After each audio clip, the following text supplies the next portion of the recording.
I recently started to set up an old media center in my closet and started storing my clothes somewhere else. This doesn't actually cost very much, all things considered, if you can get lucky and find a suitable TV for cheap. But what if you wanted to pay $0 to play all the rare games you ever wanted? What if you wanted to pay $0 to play all the rare games you never wanted? Hello everyone, my name is Lucky and I make Game & Search variety videos. I said at the very start to skip in for the tutorial, so here's the timestamp for that if you need a refresher. Anyways, I'll get on with the video as quick as I can. The most important reason is game preservation, which a lot of people are talking about these days. You want to know what game you can only play on one system from 40 years ago? Lots. Here's Doom 64 for the Nintendo 64, no shit. It got re-released very recently, but up until 2020, the only way to play it for 23 years was on the Nintendo 64. You want to know what games aren't getting that cult classic remake treatment? Look, this is Daydreamin' Davy from HAL. Well, actually, it wasn't from HAL, it was from Sculpted Software. Sculpted Software even still around? They were bought out by Acclaim. You probably don't want to play this random game I thought about, but the point stands that there are hundreds of thousands of games in the same situation that you might want to play, which are stuck in intellectual property limbo where no company will rescue it because it doesn't guarantee profit. Yeah. You know what you might want to play though? Mother 3. This game is extremely rare in the United States, and if you get an official copy, good luck playing it unless you've been doing your reps. As a result, you may need to apply the English translation patch to play, and at that point it may not be compatible with original hardware, even running from an EverDrive. Hang on a second, this isn't Mother 3. The heck is this game? What? Oddity? Get you and that little Earthbound-inspired friend of yours out of here now. This is all if you can get a cartridge at all, as physical items wear. Capacitors blow, batteries leak, and chips fry. The importance of having a digital backup for every game in your collection directly correlates with the age of the product. Scan your boxes, scan your manuals, dump your ROM. One day, it might just be lost forever. Say Mother 3 finally gets a remake. Fans for years have been begging Nintendo with the exact words, "Localize Mother 3." For so long, it's practically their rallying cry. So what would happen if this would happen? After all, I'm not a pirate, so why should I emulate when I can afford the remake? Well, here's what happens. Nintendo censors the fuck out of it, the fans are mad, buy it anyways, and it empowers game companies to keep lowering the bar. This is not a prediction. If you have so-called gamer friends, you may have heard one all but proudly proclaim, "I'm part of the problem," especially with regard to purchasing a Nintendo Switch 2. Back in 2024, Persona 3 got a remake and lots of people were saying it was their game of the year. Game of what year, motherfucker? It came out 20 years ago. Persona 4 does not look promising either. The modern MO is censor, censor, censor. Doesn't matter that it's rated mature. All the people who play are adults, but half aren't mature enough anyways. So if you want the real, original, authentic experience, as was intended by the developers, in some cases better because there's no slowdown, it's emulators top to bottom. I want to play a game on PS2, so we're going to need an emulator and the backup of the game I want to play. Let's start by backing up our game. Going to go to imageburn.com, spelled IMG burn, download, and I'll put this in my downloads because it's a setup application, it would appear. Setup imageburn. Yeah, how did I guess? Okay. So, this is installed imageburn. Naturally, you could have guessed. That's how you know it's good software, is when the major says it's clean. Rather purely check if new versions available. Yeah, go ahead. Let me grab my controller. I got my DualShock 4 here with a USB cable. The PS2 has pressure sensitivity on all the buttons, which some games make liberal use of. I know that could be really important for something like Metal Gear Solid 2, so that you're not banging your head into the locker like an idiot. Depending on the game, it might be better to use a DualShock 3, which has pressure sensitive buttons. It's not well supported by much other than PCSX2 though. You know what game I want to play first? God Hand. This is a DVD drive. The PS2 uses DVDs. Note that a DVD drive tends to also read CDs as well. However, if you have a PS3 game, you may need a Blu-ray drive. Boom. I'm not going to put God Hand in here for real. It would take forever on this laptop as it doesn't work very well because I found it in a dumpster between realms. Instead, I will demonstrate by ripping this DVD mysteriously labeled Toast. Create image file from disk. I'll put it on the desktop for demonstration purposes. I'll call this Toast. .iso. That stands for optical disc image. I don't know how.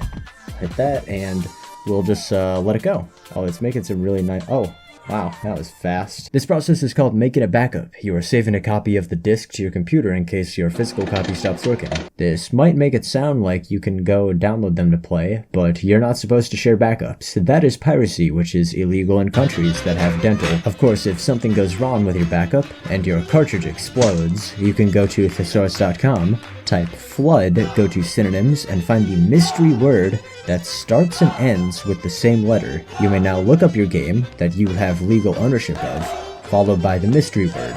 Of course, while this is technically illegal, you own the game. It's just that all of your backups failed. Your internet service provider doesn't know that though, so use a VPN. Now we need an emulator. You may be wondering, what emulator should I get? Of course, it depends on how many options you have. Maybe you are not asking what emulator you should get. Otherwise, look up your system emulator. A good source for this is Reddit. They're the epitome of the just consume product meme. You think they don't know exactly what emulator you should be using? Another good source is emulator-zone.com. Look for the one with the most votes. Ignore RetroArch, it's not an emulator. Of course, this isn't always the best call. Sometimes a better emulator comes along way after the fact. We're gonna get the emulator that is pcsx2.net. Hit latest stable. Nightly is like stable versus unstable. How about that? I'm gonna turn you on to something real, Youngblood. Download. Alright, Windows can extract zip files fine these days, but you may need something to supplement it. Like, in this instance, 7-zip. So I'll just 7-zip, search it, track it down, 7-zip.org. I'll download this one because it's 64-bit. My computer's 64-bit. Well, I say my computer. This computer, which I am on. Yes, you may. Destination folder, alright. It's as simple as that. Once you get it open with 7-zip or WinRAR, if you paid for WinRAR, if you didn't pay for WinRAR, you're going to hell. I'm going to hit extract. So this is where all of this junk is going to go. These 7Z, zip, targz, whatever. Basically, you're just downloading a folder turned into a file. We're going to make a folder in documents. I'm going to call this emulators. You don't have to do this. I'm just trying to keep it cohesive. Try and keep things organized on your computer. Emulators, boom. And it put it all in here, and I didn't think about that. So check this out. Folder PCSX2. I'm gonna select everything except for PCSX2 and move it all in. So conveniently here, I ripped a God hand, and I have this little test file. I can close 7-zip at this point, I don't know. Well, that didn't work out very well on that laptop because I found it in a dumpster behind an Arby's during the Obama administration. So we're on my real computer now, and I have the same folder as before. I also have this USB drive plugged in, by which I mean I have the thing on my desktop. I'm gonna start this up. It's got a setup wizard, y'all. So looks fine, just hit next. PCSX2 requires a PS2 BIOS in order to run. I have the BIOS, and I'm going to put it at the emulators folder. /BIOS. Hit next. Create the directory. I cannot tell you how to dump the BIOS. It says there's a guide here. I had my friend do it. You should definitely not look up the files on the internet and download them. That's piracy and it's illegal. Don't do that. Going to refresh the list.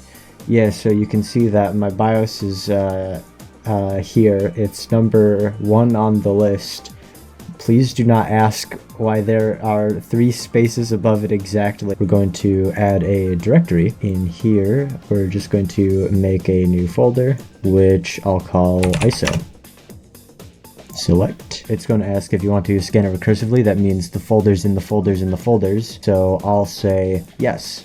Controller port 1, DualShock 2. I'll cover mapping in a second. In the ISO here, I'll put a folder. You don't have to do this. You can just put your games in here if you really want to. I'm just going to segregate it because I have pad test here, which is just for testing your gamepad. And then I have this here, the dumped ISO. I'm going to move it in there. Boom, and close that. We're going to scan for new games. It's found my dumped copy of God Hand, and it's found pad test.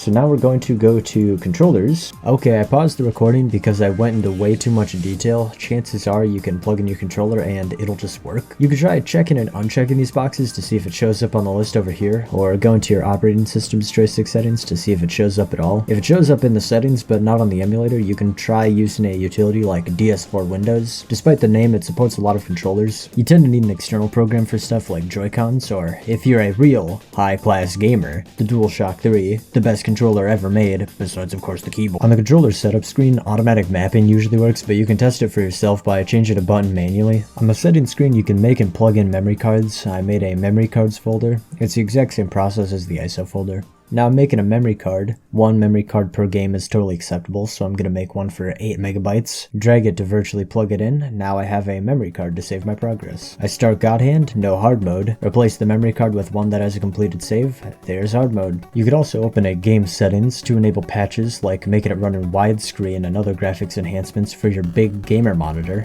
I won't speak on it, you just right click and it's there. Anyhow, that's it. Tutorial's over. This video, like all early drafts of my videos, was previously very long and boring. Any supplementary information that I cut out of this video I will condense in the description. Above all, experiment with everything. Try different programs, emulators, poke around all the settings, look up what things do, and apply these skills. Invest in your own computer literacy, and you will never look up a tutorial again. To those new to the game, my name is Lucky, and I make, say it with me, gaming-centric variety videos. The sister video to this one will be up sooner rather than later, so stay tuned for that on the second channel. It might be until Christmas, unfortunately, but if you stick with me, I promise to continue to deliver videos to at least mildly entertain you over the course of approximately half a meal. Thanks for watching, rate 5 to take back gaming, and if you skipped the start but got invested in my gumption, you can watch my other videos now!